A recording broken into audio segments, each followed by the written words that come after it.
Assalamualaikum warahmatullahi wabarakatuh. Pada kali ini saya ingin kongsikan ada 10 menu yang mengandungi daging babi yang biasa yang boleh didapati di Malaysia ini. Berasaskan apa yang telah saya buat kajian ya. Sesungguhnya yang halal itu jelas dan yang haram itu juga jelas. Bagaimanapun di antara keduanya terdapat perkara yang tidak jelas, yang syubhah, yang mana ramai orang yang tidak mengetahuinya. Ada 10 menu yang ingin saya kongsikan. Semua orang tahu bahawa dalam Islam ni Allah telah mengharamkan daging babi ini dalam surah Al-Ma'idah ayat 3 yang mana Allah sebutkan hurrimat 'alaikumul maitatu waddamu walahmul khinzir. Allah telah mengharamkan ke atas kita ini yang pertama adalah mait sebangkai dan juga wadamu dan juga darah, termasuklah Allah sebutkan damu khinzir, daging babi ini. Cuma bagaimana kita nak mengetahui dari sudut tulisan, dari sudut menu yang ditulis, kebiasaannya yang ditulis dalam restoran atau juga ke dalam produk dan juga sebagainya. Menu yang pertama yang akan ditulis semua orang tahu tentang pork.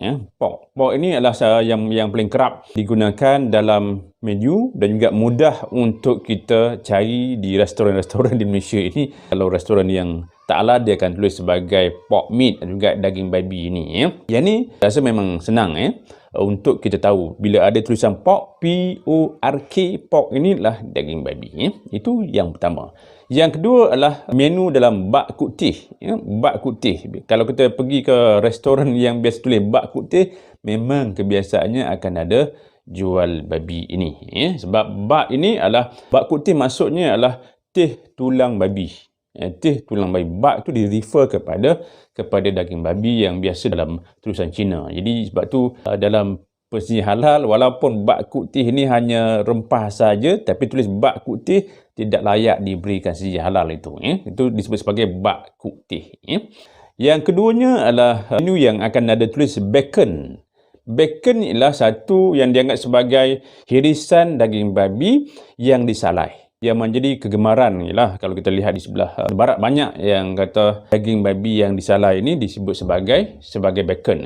Oleh kerana itu banyak kalau kita lihat di mereka ini letakkan bersama dengan sandwich juga letakkan juga waktu nak breakfast. Jadi kalau kata kebiasaan orang Islam yang pergi ke luar negara, kalau yang ada sandwich tu kena berhati-hati sebab dia juga disebut sebagai bacon. Bacon ini dikaitkan dengan daging babi yang disalai ya.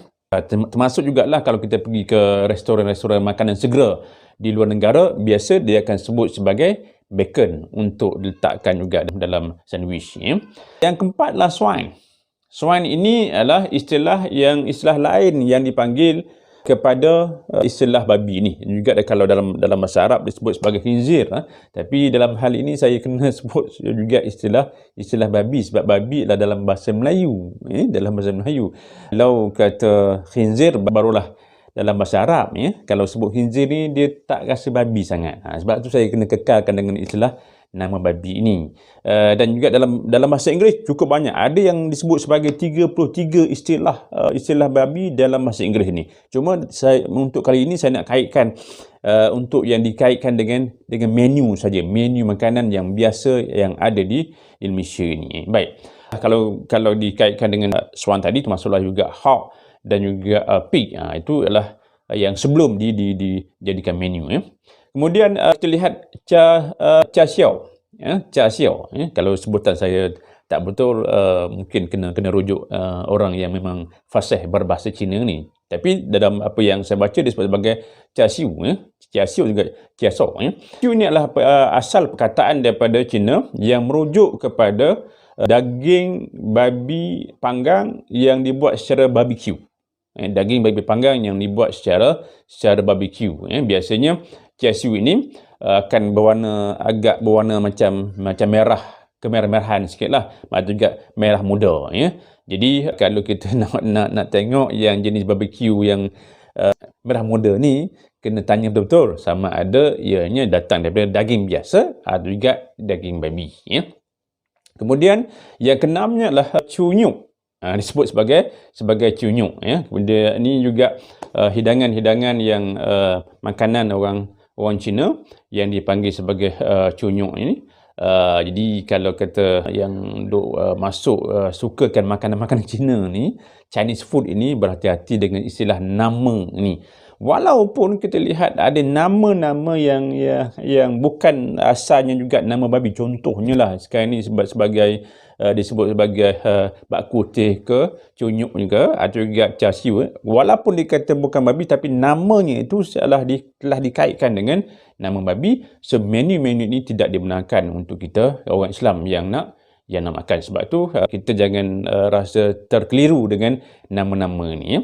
Baik, yang ketujuh ialah disebut sebagai yakibuta. Ya, yakibuta inilah adalah istilah potongan daging babi dalam istilah bahasa Jepun yang biasanya juga digunakan bersama dengan ramen. Ya, itu disebut sebagai yakibuta.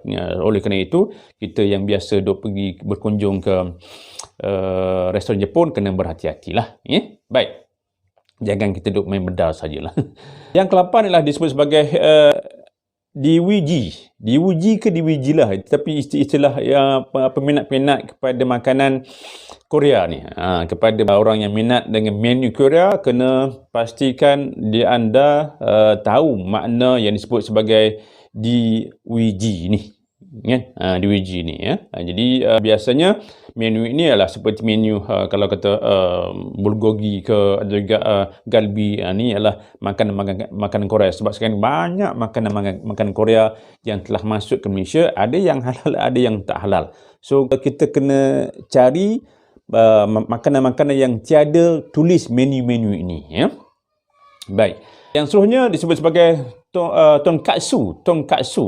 Tonkatsu ni berasal juga perkataan Jepun yang bermaksud tulang babi.